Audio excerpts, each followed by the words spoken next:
Bonjour à tous, aujourd'hui on va parler donc de l'optimisation sur Python. Optimisation, qu'est-ce que c'est? C'est minimiser une fonction avec plusieurs entrées, une ou plusieurs sorties. Le but est de trouver le minimum, donc optimiser la fonction, de déduire donc les variables qui atteignent ce minimum et le minimum de cette fonction. Évidemment tout ça c'est lié à beaucoup de mathématiques, beaucoup de théories. Nous on va passer directement à la pratique et l'implémentation sur Python de cette méthode numérique. On va voir comment implémenter la fonction optimiser, comment mettre des contraintes sur cette fonction et obtenir un résultat, comment cibler l'optimisation dans certains cas, et comment faire avec une fonction à plusieurs sorties ensuite. Donc implémentation de la fonction. Donc tout d'abord, il va falloir importer la bibliothèque CP. Ici, le module optimize sera le seul nécessaire, donc import cp.optimize as optimize. On aura donc nos variables ici, donc ici on a un cas cas d'étude industrielle où on a deux échangeurs thermiques en série avec certaines températures, certaines vitesses, certains diamètres de canalisation, vitesse de fluide qui seront nos inconnus. Et donc le but ce sera de trouver l'aire d'échange de l'échangeur thermique la plus faible pour les valeurs indiquées. Ici notre fonction, bon, qui n'est pas très intéressante à étudier, mais ce qu'on voit c'est que l'entrée, donc ce sont les trois températures ici besoin pour nos échangeurs thermiques, 4 diamètres de canalisation et 4 vitesses. Cette fonction donc nous renvoie l'aire de l'échangeur thermique et le but ce sera de trouver donc l'aire minimale en fonction de ces paramètres. Donc pour les contraintes évidemment on aura besoin quand même de donner des limites à nos paramètres pour pas que le programme nous donne n'importe quoi. Par exemple pour les températures, les plages de température, donc pour les premières températures entre 60 et 80 degrés, deuxième température entre 100 et 113 degrés, etc. Pour les diamètres, donc diamètre minimum 51 mm, maximum 200 mm ou 50-200. Et pour les vitesses, pardon, de 3 mètres par seconde à 4 mètres par seconde.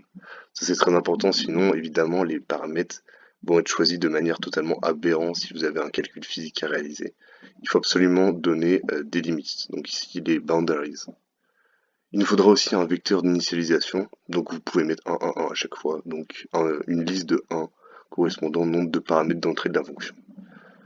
Ensuite, donc le résultat sera optimize.minimize, avec donc f votre fonction, x0 donc le vecteur initial, et bounds égale, et là vous nommez vos boundaries directement. Le résultat est donné sous cette forme, donc ce qui nous intéresse dans le résultat c'est juste la première et la dernière ligne. Première ligne qui est fun, donc qui est le résultat de l'aire calculée qui sera celle-ci.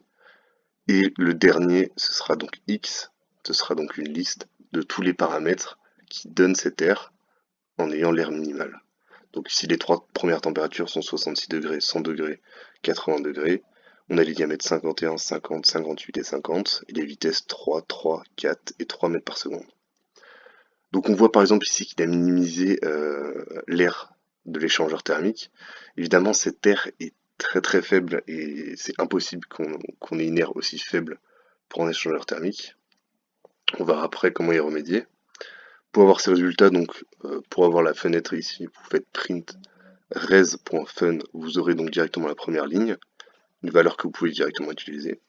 Et nous, ce qui nous intéresse dans la suite de notre programme, c'est d'avoir donc toutes les variables ici, donc les températures, les diamètres et les vitesses, qu'on peut utiliser directement avec ces commandes en faisant res.x et en sélectionnant la valeur de la liste, ou res.fun si vous voulez les calculer. Pour cibler l'optimisation, on a vu que l'aire obtenue était beaucoup trop faible pour la réalité.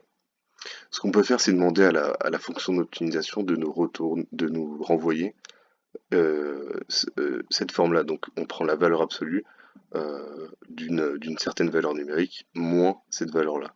Cela nous permet d'augmenter l'aire ou d'augmenter notre variable, le résultat de notre variable, pour se rapprocher de ce qu'on pourrait attendre de la réalité.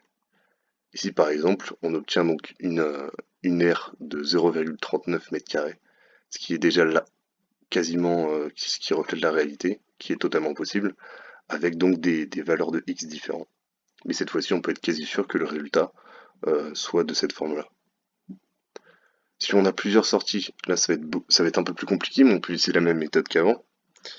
Par exemple là notre programme il nous rendait, donc j'avais dit que c'était deux échangeurs thermiques en série, euh, mais on veut calculer donc les deux aires de ces échangeurs thermiques. Donc ce qu'on va faire, c'est qu'on va faire valeur absolue d'une approximation de l'air moins la première aire, plus la valeur absolue d'une approximation de l'air moins la seconde aire AP. Et si par exemple aussi on veut aussi cibler les puissances et optimiser les puissances, on prend encore une approximation de la première puissance du premier échangeur et de la seconde puissance du second échangeur. En faisant la somme, le programme Optimize va directement optimiser ces quatre paramètres en même temps. Ici par contre le résultat fun n'a aucune signification physique. Par contre on a les x, donc toutes ces valeurs des x cette fois-ci pourront être réutilisées pour recalculer on reprend la fonction mais sans fonction optimize de la fonction physique, pour recalculer AX, AP et les deux puissances. Et là, donc, on aura le résultat de ces paramètres qui sera donc le minimum pour ce calcul. Bon, j'espère que cette vidéo vous aura plu. N'hésitez pas à vous abonner et à aimer si le contenu vous a plu. Et à une prochaine.